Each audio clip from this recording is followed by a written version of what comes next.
Determinants में आगे देखते हैं टाइप्स ऑफ क्वेश्चन। इसमें देखिए सबसे पहला जो आपको क्वेश्चन मिलेगा टाइप 1 हम इसको बोल सकते हैं, जहां पे आपको किसी एक डिटर्मिनेंट को जीरो प्रूव करना है। जैसे आपको क्वेश्चन बोला है शो दैट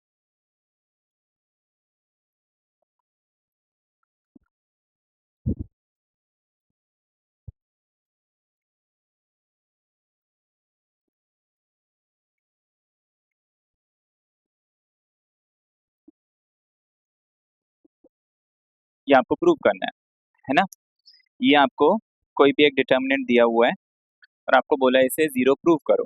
अब देखिए जीरो प्रूव करने के लिए हमें दो प्रॉपर्टी जो है यूज करनी है। दो में से कोई एक प्रॉपर्टी हमारा यूज होगा। पहली प्रॉपर्टी है कि किसी भी डिटर्मिनेंट में अगर एक रो या एक कॉलम जीरो हो जाए, जैसे मान लीजिए इसका ये पूरा लाइन जीरो है या फिर किसी डिटर्मिनेंट में ये पूरा कॉलम जीरो है, तो उस डिटर्मिनेंट की वैल्यू जीरो होगी। ठीक है, ये पहली प्रॉपर्टी। और दूसरी प्रॉपर्टी हमारी कि किसी भी डिटर्मिनेंट में अगर दो रोज या फिर कोई भी दो कॉलम्स आइडेंटिकल हो जाते हैं, जैसे A B C D E F, तो इसकी भी वैल्यू जीरो होती है। या फिर मान लीजिए अगर दो कॉलम हो गए ए बी सी,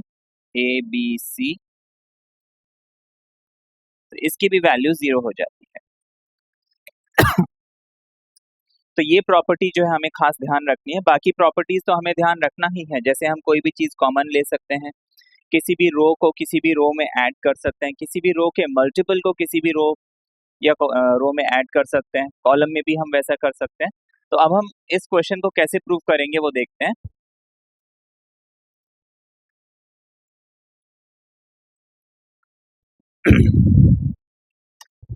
अब मुझे क्वेश्चन दिया हुआ 1 1 1 A B C B plus C plus A plus B.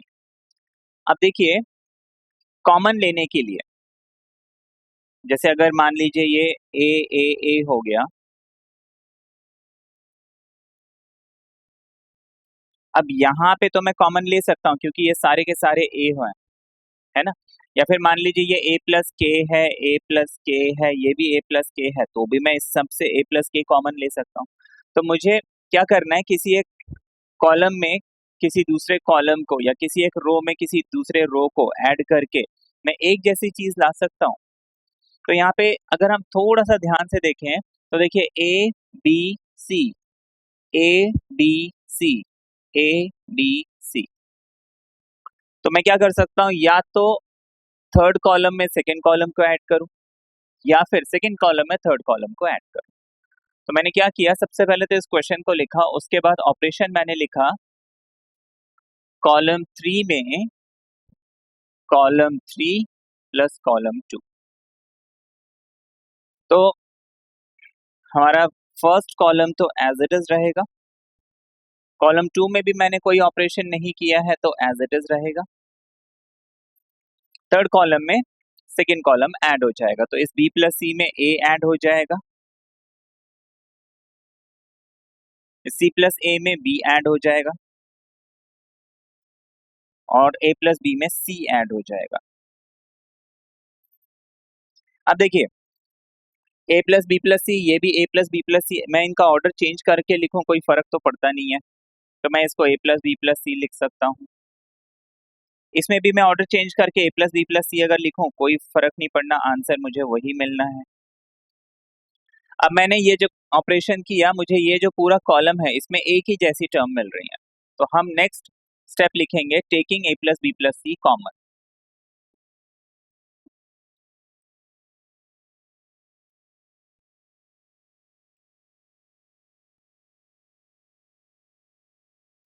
Column 3 से हमने ए प्लस बी प्लस सी कॉमन ले लिया, तो क्या किया मैंने, ए प्लस बी प्लस सी यहाँ से कॉमन ले लिया, वो बाहर आ जाएगा इस डिटर्मिनेंट के, ब्रैकेट में डाल देते हैं। तो यहाँ पे मेरे पास 1 1 एंड 1 बच गया। अब देखिए ये कॉलम और ये कॉलम आइडेंटिकल हो गए, तो हम इसको लिख लेंगे is equal to, next step में लिखेंगे A plus B plus C, जो मैंने कॉमन लिया था, मल्टीप्लाई बाय 0। यहाँ पे रीजन लिख देंगे property column 1 and column 3 are identical, and if two columns are identical, the value of determinant is 0. ये हमें मिल जाएगा 0. तो ये हमारा प्रूव हो गया, है ना. अब इसके बाद मैं और एक एग्जांपल दिखाता हूँ जिसमें हमें 0 प्रूव करना है. जैसे हम ये क्वेश्चन ले लेते हैं.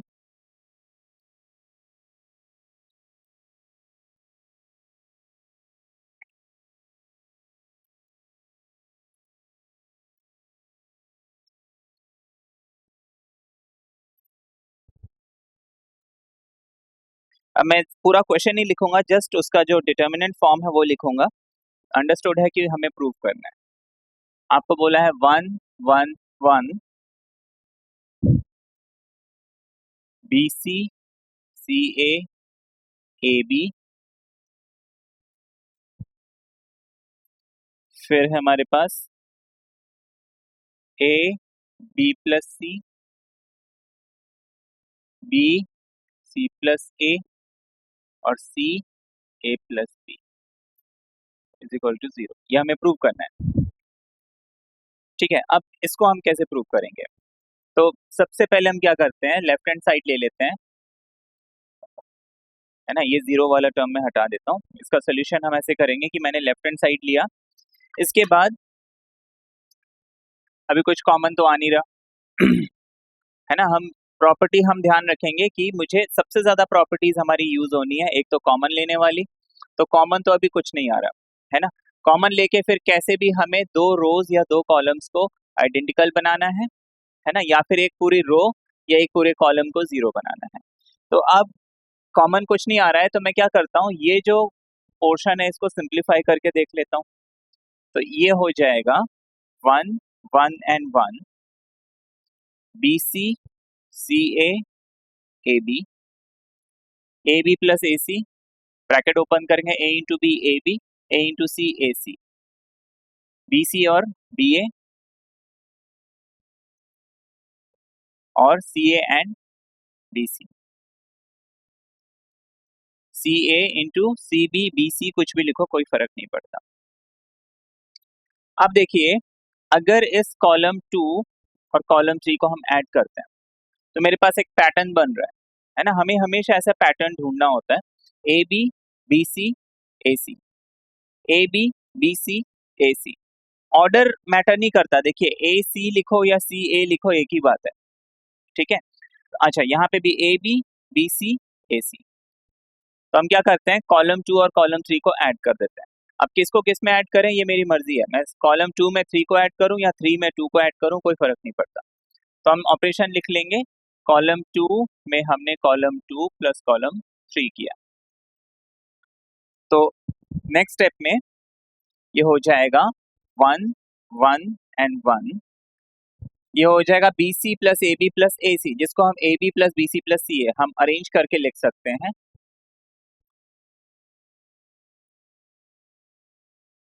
ये भी AB plus BC plus CA लिख सकते हैं, और यहाँ पे भी ये लिख सकते हैं. बाकी ये लास्ट कॉलम जो हमारा एज इट इज रहेगा, क्योंकि कॉलम 3 में हमने कोई ऑपरेशन नहीं किया है, तो वो मुझे यहाँ पे लिखना है, which is AB and AC.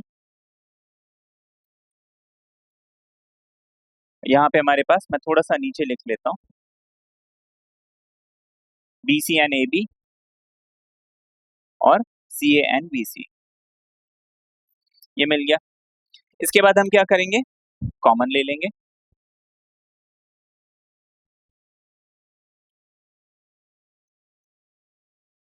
अब देखिए, जो मिडिल कॉलम है, सेकेंड कॉलम है, इसमें AB plus BC plus CA common आ रहा है, तो हम लिख लेंगे taking AB plus BC plus CA common.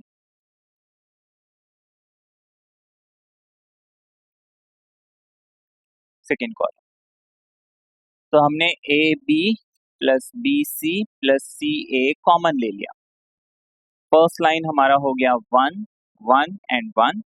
Second line, second column भी हमारा 1 1 and 1 हो जाएगा, और थर्ड कॉलम हमारा AB plus AC BC plus AB and CA plus BC. As it is रहेगा।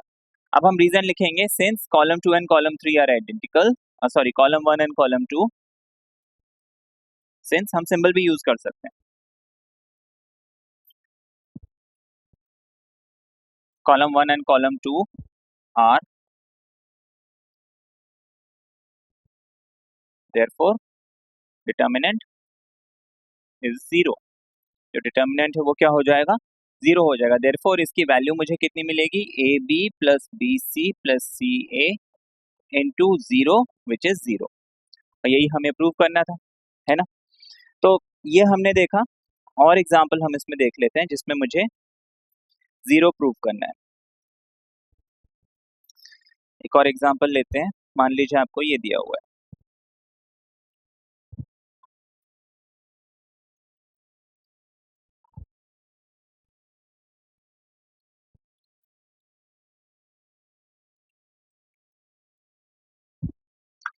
आपको बोला है विदाउट एक्सपैंडिंग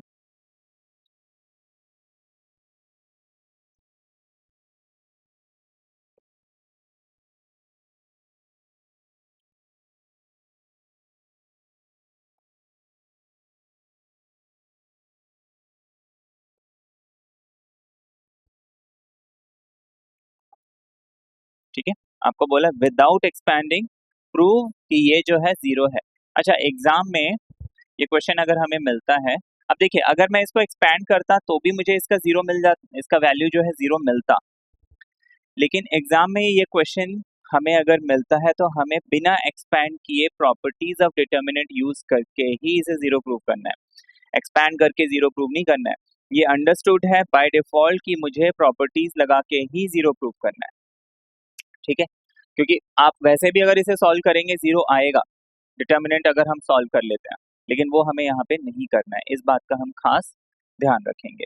अब देखिए ये क्वेश्चन मिला, यहाँ पे भी मुझे जीरो करना है। अभी मैंने जो आपको जितने एग्जाम्पल बताए इसमें हम दो रो या दो कॉलम को आइडेंटिकल बनाने की कोशिश कर रहे हैं, फिर किसी एक रो या कॉलम को जीरो बनाने का क्वेश्चन फिर हम आगे देखेंगे। अब देखिए यहाँ पे लेफ्ट हैंड साइड मैंने ये लिखा, ठीक है, सबसे पहला स्टेप। उसके बाद क्या कुछ कॉमन आ रहा है मुझे चेक करना है, क्या कुछ कॉमन आ रहा है, नहीं आ रहा है, क्या कुछ कॉमन आ रहा है, नहीं आ रहा है, क्या कुछ कॉमन आ रहा है, नहीं आ रहा है, कॉमन नहीं आ रहा है। अच्छा, क्या मैं किसी रो में किसी रो को ऐड कर सकता हूँ या कॉलम में कॉलम ऐड कर सकता हूँ कि मुझे एक जैसी चीज मिल जाए। अब देखिए ये कॉलम ऐड करते हैं तो 2y(x+z) है ना, ये x+z और ये 2, तो बात नहीं बन रही है। तीनों को ऐड करते तो यहाँ तो x+y+z बन गया, वहां पे 2x 2y 2z बन गया, यहाँ पे 3 बन गया, बात नहीं बन रही है। कॉलम में तो चलो बात नहीं बन रही है ना। मैंने दो कॉलम्स को ऐड करके देखा, तीन कॉलम्स को ऐड करके देखा। अच्छा, दो रोज को ऐड करके देखते हैं तो देखिए X Y Z X Y Z X Y Z. तो हम यहाँ पे क्या करेंगे, फर्स्ट रो में सेकेंड रो को ऐड कर देते हैं, या फिर सेकेंड रो में फर्स्ट रो को ऐड कर दो, कोई फर्क नहीं पड़ता। तो हमें क्या मिल गया, x+y पहले से था उसमें मैंने z ऐड कर दिया, इस y+z में मैंने x ऐड कर दिया, इस में मैंने x ऐड कर दिया, तो ये भी x+y+z बन गया। देखिए z+x और y इसमें इंट्रोड्यूस कर दिया, x+y+z। नीचे हमारा एज इट इज रहेगा और 1 1 एंड 1। अब देखिए इस रो में taking x+y+z common in R1 हम लिख लेंगे टेकिंग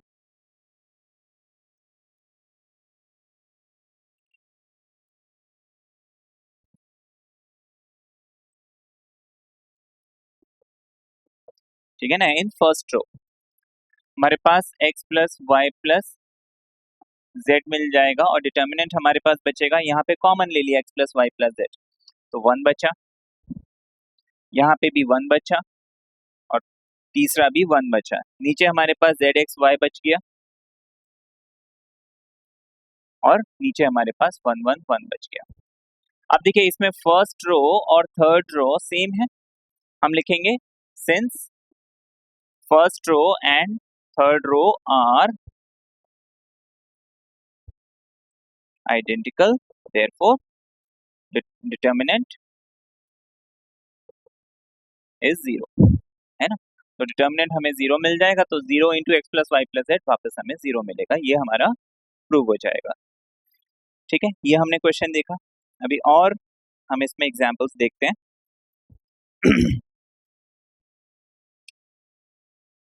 देखिए इसमें फिर ये सिंपल क्वेश्चन है, ये बोर्ड में पूछा गया था, तो ये क्वेश्चन अभी हम करेंगे।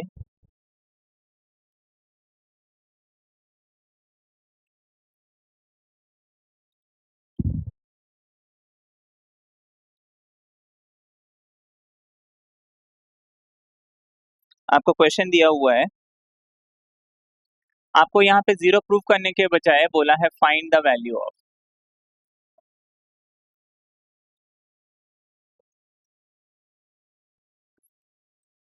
Find the value of 2 3 4 5 6 8 6x 9x 12x। आपको बोला है इसकी वैल्यू निकालो। अब देखिए ये क्वेश्चन 1 मार्क्स का है। अब 1 मार्क के क्वेश्चन में फाइंड द वैल्यू ऑफ, ये डिटर्मिनेंट मैं पूरा सॉल्व करूंगा, बहुत टाइम कंज्यूमिंग होगा। हम प्रॉपर्टीज यूज करते हैं। सबसे पहले देखते हैं क्या यहाँ पे कुछ कॉमन आ रहा है किसी भी लाइन में। यहाँ पे कुछ कॉमन नहीं, यहाँ पे 3 2 6 3 3 9 4 1 4 4 2 8 4 3 12। ठीक है, यहाँ पे हमारा जो है कॉमन आ रहा है, या फिर यहाँ पे भी हमारा कॉमन आ रहा है, यहाँ पे कुछ कॉमन नहीं आ रहा। तो मैं क्या करता हूँ, कॉमन लेके देखता हूँ। ये दो लाइन हमारे कॉमन आ रहे हैं, तो मैं कॉमन लेके देखता हूँ। ठीक है, आप चाहे तो लास्ट लाइन, ये जो लास्ट रो है इसमें भी कॉमन ले सकते हैं। तो हम लिखेंगे taking 3 common from column 2 and common from column 3।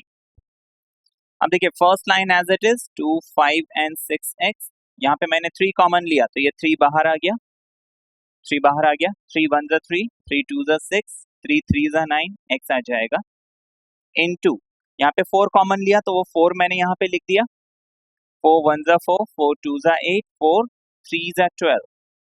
दो लाइन सेम हो गई तो हम इसको लिख सकते 3 इंटू 4 यानी 12 इंटू, ये डिटर्मिनेंट पूरा हो जाएगा जीरो क्योंकि दो लाइन इसमें सेम हो गई है। तो 12 इंटू जीरो इज जीरो, हमारा आंसर आ गया जीरो।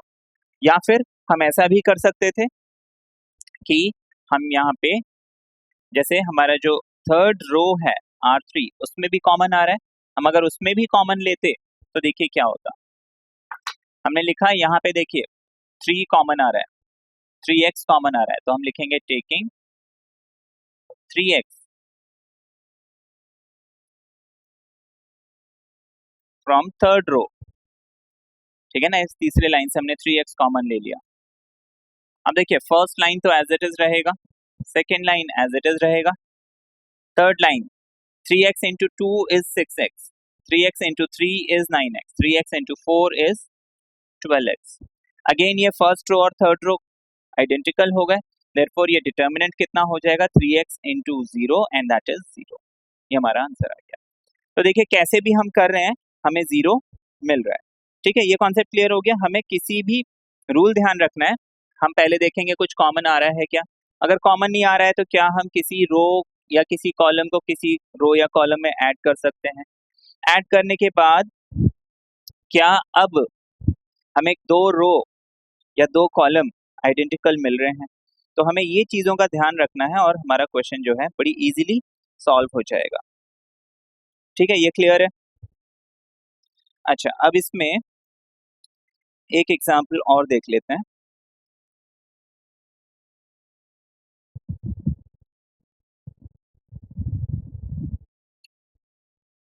पहले ये साफ कर देते हैं।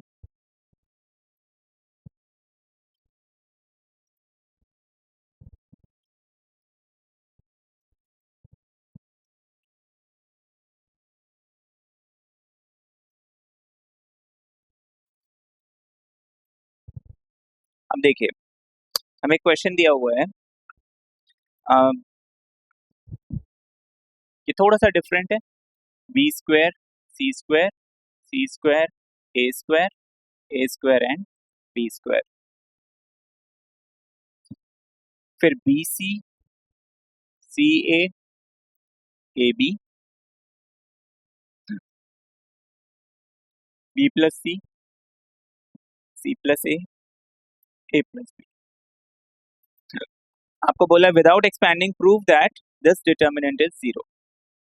अब देखिए ये थोड़ा सा हटके क्वेश्चन है, इसमें आपको एक टेक्निक बताऊंगा जो आगे हमें कुछ क्वेश्चंस में, है ना, बहुत रेयर क्वेश्चंस ऐसे होते हैं लेकिन यूज करना पड़ेगा।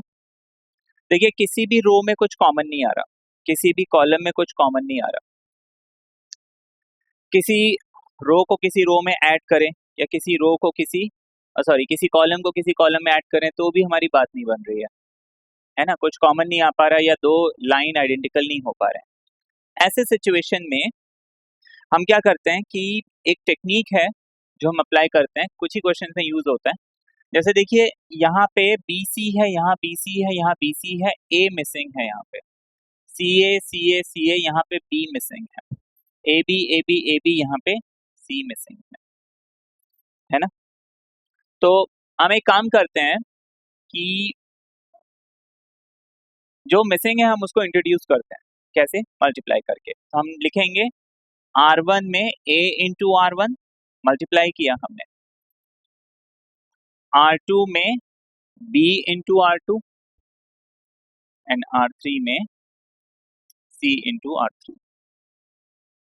अब देखिए ये चीज मैंने अपनी मर्जी से मल्टीप्लाई किया, ये वहां पे था नहीं।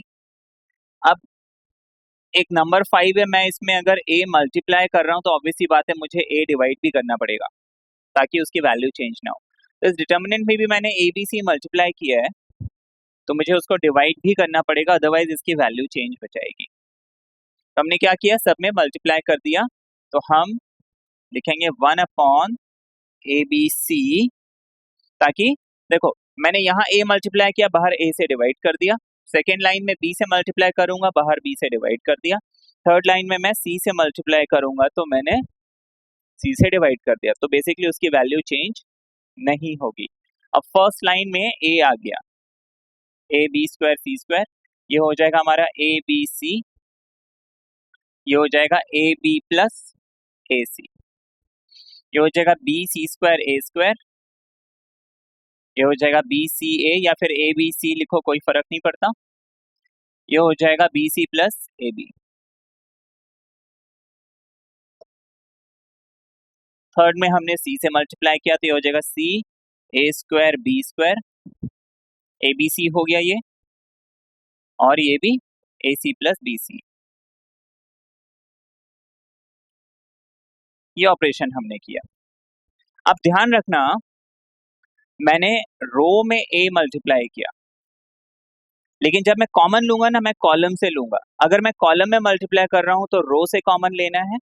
ये टेक्निक ये कहती है कि अगर मैंने रो में मल्टीप्लाई किया तो फिर मल्टीप्लाई करने के बाद कॉलम से कॉमन लो, और अगर मैंने कॉलम में मल्टीप्लाई किया होता, मान लीजिए मैंने A जो यहाँ पे C1 A C2 मतलब इस पूरे कॉलम में A मल्टीप्लाई किया होता तो मैं रो से फिर कॉमन लेता जो भी कॉमन आ रहा है ना। क्या कॉमन लेना है वो तो हम देखेंगे अभी। तो अब हम रो में मल्टीप्लाई कर चुके हैं, मुझे कॉलम में देखना है कुछ कॉमन आ रहा है क्या। तो इस फर्स्ट कॉलम में देखिए ABC कॉमन आ रहा है, ABC कॉमन आ रहा है, ठीक है। तो हमने क्या किया, स्टेटमेंट लिख लेते हैं taking ABC common.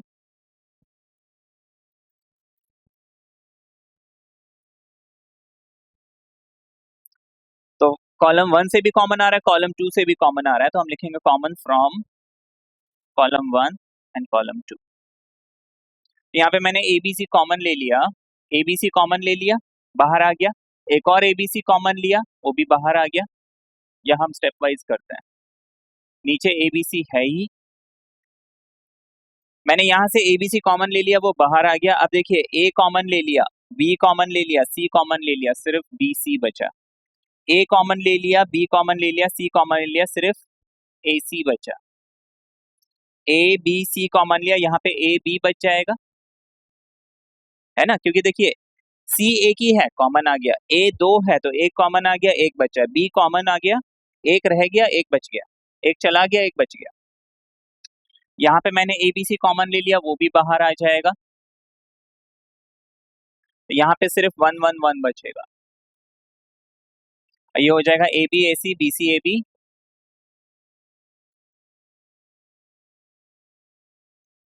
And A C B C, ये मिल गया हमें। A B C cancel.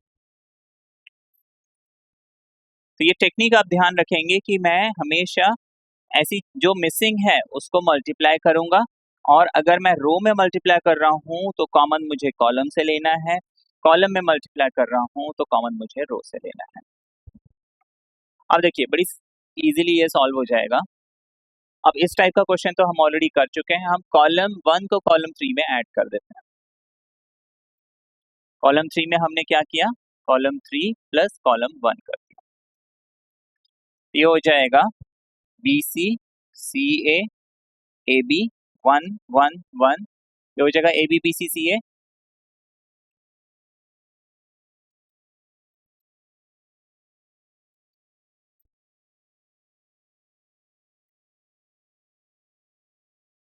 ठीक है, बात समझ में आई।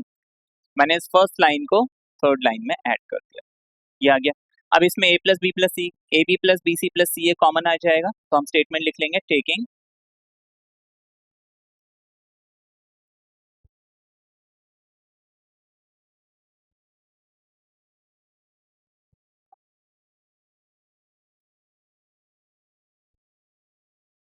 कॉमन ले लेते हैं और देखते हैं हमें क्या मिलता है।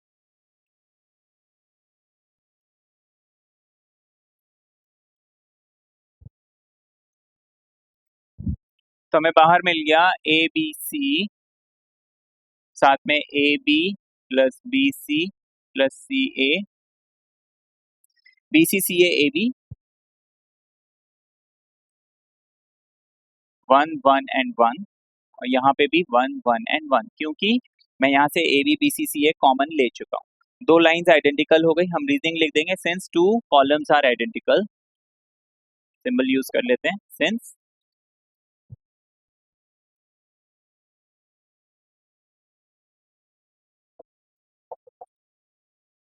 डिटर्मिनेंट इज 0, देयरफॉर ये पूरा डिटर्मिनेंट कितना हो जाएगा, 0, और यही हमें प्रूव करना था। ठीक है, ये तो हमने देखा कि हमें दो लाइंस को आइडेंटिकल करना था और आइडेंटिकल करके हमें इसकी वैल्यू 0 करनी थी।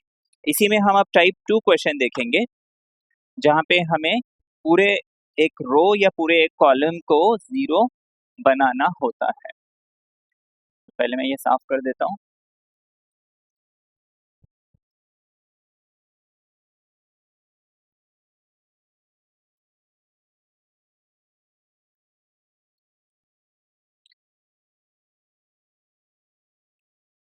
अब देखिए आपको क्वेश्चन बोला है 1 omega omega square omega omega square 1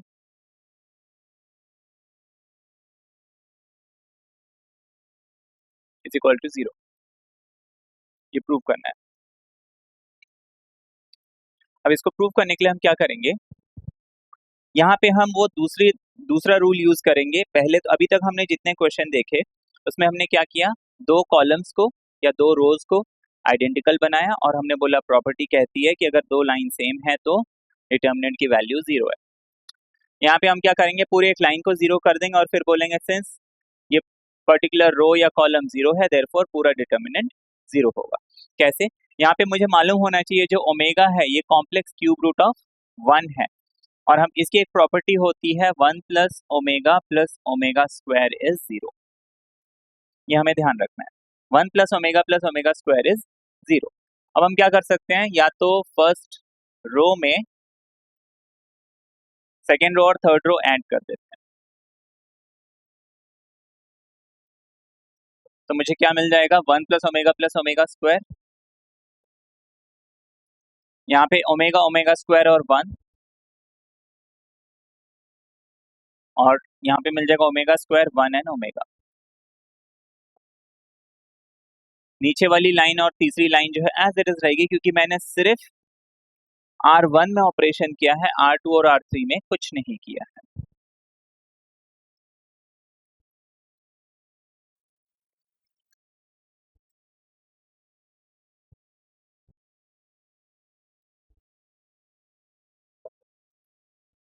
ये हो गया। अब देखिए 1 + ω + ω² 0 होता है, 1 + ω + ω² 0 होता है, सिमिलरली वहां पे भी 1 ω इन ω² 0 होता है। तो हम इसमें आगे क्या लिख सकते हैं, since 1 + ω + ω² is 0,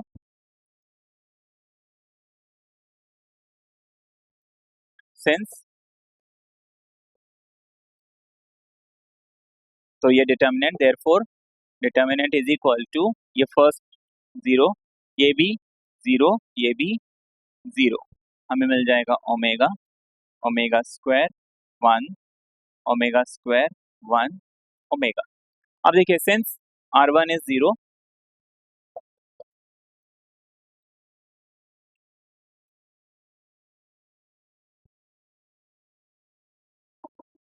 therefore determinant is equal to 0। ये हमारा सॉल्व हो गया, ठीक है ना। तो ये जो क्वेश्चन है इसमें हमें क्या करना होता है कि एक पूरे लाइन को हमें 0 बनाना होता है। इसमें और एग्जांपल हम देख लेते हैं। मान लीजिए आपको ये क्वेश्चन दिया हुआ है,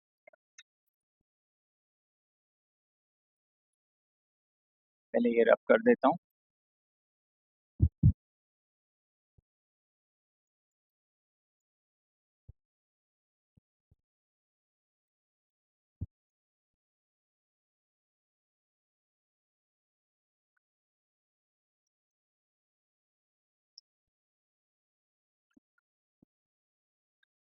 आपको बोला prove that B minus C, C minus A minus B, C minus A minus B minus C, A minus B minus C minus A is equal to 0। ये आपको प्रूव करना है। तो हम क्या करेंगे, दोबारा इसमें फर्स्ट किसी एक लाइन पूरे रो या कॉलम को हम 0 बनाएंगे। तो इसके लिए हम क्या करेंगे, सबसे पहले तो क्वेश्चन को एज इट इज लिखेंगे, लेफ्ट हैंड साइड हमें ये मिल गया। अब देखिए जब भी ऐसे साइक्लिक ऑर्डर में मिलता है, मतलब B के बाद C के बाद A के बाद B, C के बाद A के बाद B के बाद C, है ना, A के बाद B के बाद C के बाद A, इसको हम साइक्लिक ऑर्डर बोलते हैं। जब भी साइक्लिक ऑर्डर में आपको कोई चीजें मिलती हैं, आप उनका सम निकाल लीजिए, अगर डिफरेंस डिफरेंस है तो ये हमेशा 0 मिलेगा। जैसे मैं इसको ऐड करता हूँ, B माइनस C, उसमें मैंने C माइनस A ऐड किया, और इसी में मैंने A माइनस B ऐड किया। अब देखिए क्या मिलता है, ये B से B कैंसिल, ये C से C कैंसिल, और A से A कैंसिल, बेसिकली मुझे 0 मिल गया। तो यहाँ पे हम क्या करेंगे हम लिख सकते हैं फर्स्ट रो में सेकेंड और थर्ड रो को ऐड कर देते हैं। कोई जरूरी नहीं है एक रो में आपको एक ही रो ऐड करना है, या एक कॉलम में एक ही कॉलम ऐड करना है, आप दो भी ऐड कर सकते हो। तो हमने लिख दिया R1 में R2 प्लस R3।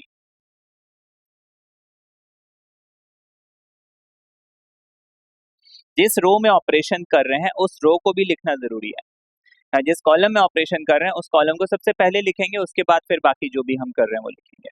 तो हमको क्या मिल गया, B minus C minus A minus B, यानी कि 0। सिमिलरली ये हमें मिल जाएगा 0, ये भी हमें मिल जाएगा 0। नीचे हमारे पास C माइनस A बचा, A माइनस B बचा, B माइनस C बचा, A minus B minus C and C minus A। Obviously बात है कि इसमें एक पूरा रो जो है 0 हो गया, therefore by property this determinant will be 0। ये क्लियर हो गया, है ना, सिंपल था ये क्वेश्चन। अच्छा, इसके बाद आपको और एग्जांपल हम इसमें बताते हैं। जैसे ये क्वेश्चन है,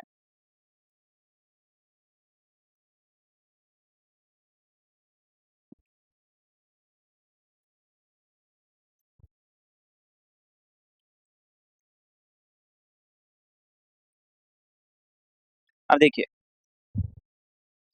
क्वेश्चन में आपको बोला है कि if A B C are in AP,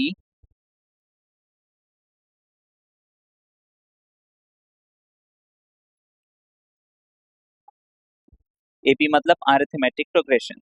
तो if A B C are in AP, आपको बोला या तो फाइंड द वैल्यू ऑफ या फिर प्रूव, है ना।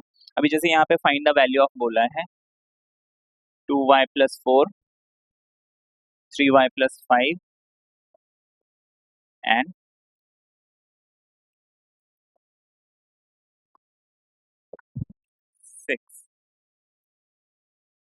5 6 7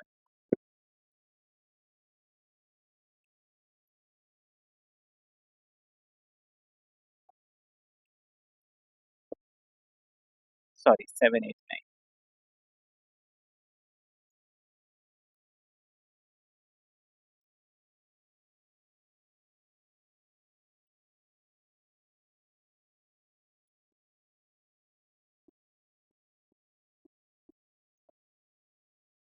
मुझे इसकी वैल्यू निकालनी है।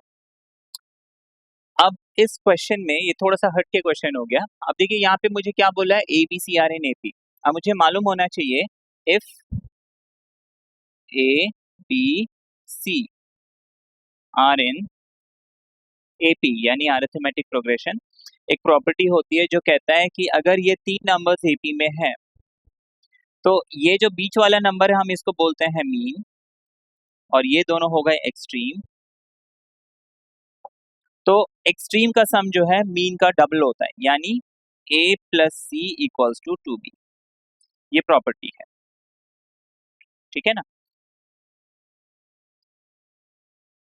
तो a plus B plus C are in AP, then a plus C is equal to 2b। या फिर हम ऐसे समझ सकते हैं ए बी सी एपी में है, that minus A is equal to C minus B होना चाहिए, कॉमन डिफरेंस का कॉन्सेप्ट। हम b को यहाँ भेज देते हैं, a को यहाँ भेज देते हैं, ये हो जाएगा b plus B is equal to a plus C या फिर c प्लस a। तो a plus C is equal to 2b, हमें वापस वही रिजल्ट मिल रहा है। तो दोनों ही तरीके से हमें a प्लस सी 2b मिल रहा है। तो इस बात को हमें ध्यान रखना है कि अगर AP है तो a प्लस सी जो है 2b होगा। अच्छा, अब हमने ये कॉन्सेप्ट तो समझ लिया कि a plus C is equal to 2b है ना। मुझे अब इस बात को ध्यान में रखना है कि 2b जो है वो a प्लस सी मुझे चाहिए। अब मैं क्या करूंगा, इस डिटर्मिनेंट में सबसे पहले तो a b c ढूंढता हूँ। क्या यहाँ पे a b c है? नहीं है, यहाँ पे नहीं है, यहाँ पे है, थर्ड कॉलम में है। देखिए यहाँ पे a है, b है और c है। अच्छा, अब ये जो हमने रूल बनाया कि 2b equals to a plus C, मुझे b के साथ 2 चाहिए और a प्लस सी चाहिए। तो ये फॉर्मूला मुझे हिंट दे रहा है कि मुझे यहाँ पे क्या करना है, ये फर्स्ट रो यानी a वाला रो और c वाला रो यानी R1 और R2 को मुझे ऐड करना है। ये फर्स्ट रो है और ये सॉरी R1 और R3 को मुझे ऐड करना है, ठीक है। R1 और R3 को ऐड करना है, लेकिन उसके लिए ये b जो है डबल होना चाहिए। b अगर डबल नहीं होगा तो ये बराबर नहीं होंगे, मैं उसको जीरो नहीं बना सकता हूँ। माइंड में मुझे इस बात का ध्यान रखना है कि मुझे जीरो बनाना है यहाँ पे, क्योंकि अगर एक लाइन जीरो हो जाए तो पूरा डिटर्मिनेंट जीरो हो जाएगा। अब जीरो बनाने के लिए देखिए a और c को अगर मैं 2b से माइनस करता हूँ, अगर 2b a प्लस सी है, that means 2b minus a plus C must be equal to zero. तो मुझे इस बात का ध्यान रखना है कि पहले मैं इसको डबल करूं, फिर इसके सम से सब्ट्रैक्ट करूं, तो यहाँ जीरो आ गया। बाकी जगह की मैं चिंता नहीं करूं, वो अपने आप जीरो बनेगा। तो पहले मैं इसको सेकेंड रो को क्या करूंगा, 2b बनाऊंगा। तो 2b बनाने के लिए क्या करना पड़ेगा, मुझे सेकेंड रो में 2 मल्टीप्लाई करना पड़ेगा। तो हमने यहाँ पे ऑपरेशन लिखा, सेकेंड रो को मैंने 2r2 कर लिया, सेकेंड रो को मैंने डबल कर लिया। तो बाहर मुझे 1/2 लगाना पड़ेगा, क्योंकि ये 2 तो मैंने अपनी मर्जी से लगाया, तो बाहर हाफ कर दिया। First row as it is रहेगा,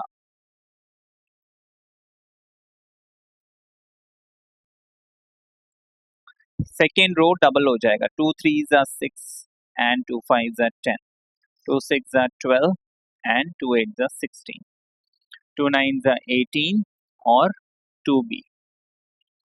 यहाँ पे कोई चेंज नहीं होगा क्योंकि हमने थर्ड रो में कोई ऑपरेशन नहीं किया है।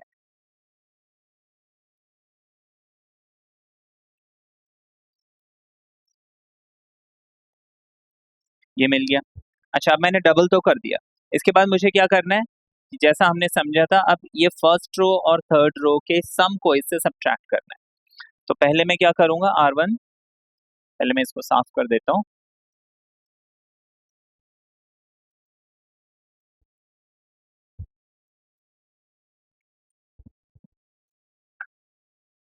अब देखिए मुझे इस 2b से a और c के सम को सब्ट्रैक्ट करना है ना, क्योंकि देखिए 2b होता है a प्लस सी, इसका मतलब 2b माइनस a प्लस सी हो जाएगा जीरो, और मेरा एम ही है मुझे एक लाइन में जीरो लाना है। तो मैं इतने पोर्शन को जीरो बनाता हूँ, ठीक है, तो मैं क्या करूंगा, R2 से R1 और R3 के सम को सब्ट्रैक्ट करना है, जिसको हम ऐसे लिखेंगे, R2 में हमने क्या किया, R2 minus R1 plus R3, ठीक है। अब फर्स्ट रो और थर्ड रो में तो कोई ऑपरेशन नहीं किया हमने, तो उसको हम एज इट इज लिखेंगे, हाफ लिख लेंगे, फर्स्ट लाइन को एज इट इज लिखते हैं, 2y plus 4, 5y plus 7 and 8y plus 8, ठीक है।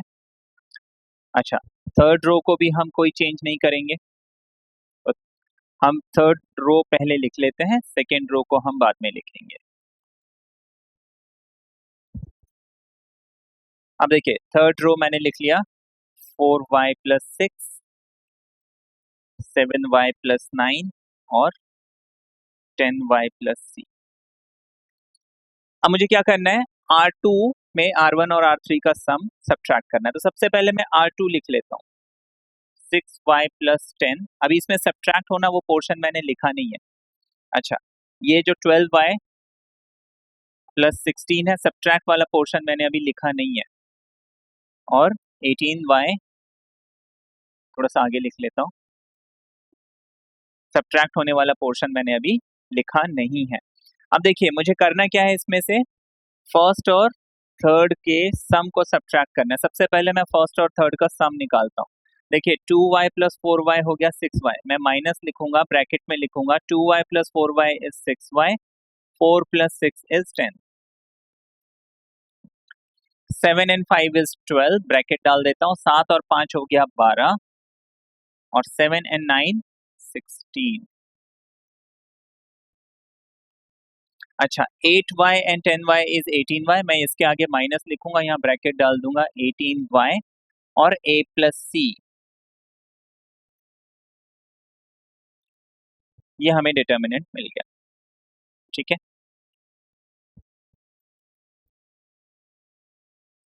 अब देखिए, ये 6y प्लस 10, ये भी 6y प्लस 10, नेक्स्ट लाइन जो होगी हमारी, half first line as it is,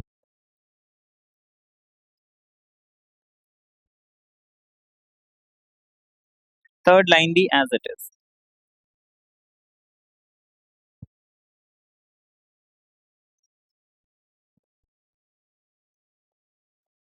second line, second row जो है, देखिए 6y प्लस 10 है, ये भी 6y प्लस 10 है, दोनों सब्ट्रैक्ट हो रहे हैं, तो ऑब्वियस सी बात है, यहाँ जीरो बचेगा। 12y प्लस 16, 12y प्लस 16 दोनों सब्ट्रैक्ट होंगे, यहाँ पे जीरो बचेगा। अब देखिए, 18y प्लस 2b और यह है 18y plus a plus c। अब मुझे मालूम है ABC आर इन AB, तो ये a प्लस c को मैं क्या लिख सकता हूँ, 2b लिख सकता हूँ। ये नेक्स्ट स्टेप में करना है, लेकिन मैंने यहीं पे कर दिया। अब दोनों सेम हो गए, तो ऑब्वियसली बात है, ये भी हमारा जीरो हो गया। अब हम डिटर्मिनेंट का प्रॉपर्टी लगाएंगे कि क्योंकि इसमें एक पूरी लाइन जीरो हो गई, एक पूरा रो जीरो हो गया, इस डिटर्मिनेंट की वैल्यू जीरो हो जाएगी, ठीक है। तो ये हमने कुछ क्वेश्चंस देखे, ये टाइप 1 इसको हम बोल सकते हैं, या टाइप 1 एंड टाइप 2, जिसमें आपको क्या है, बेसिकली जीरो प्रूव करना है, जिसमें हम दो टेक्निक्स बेसिकली यूज करते हैं, या तो कोई भी दो रो या दो कॉलम को सेम करते हैं, या फिर किसी एक रो या किसी एक कॉलम को जीरो बना देते हैं, तो हमारा आंसर जो है जीरो आ जाता है।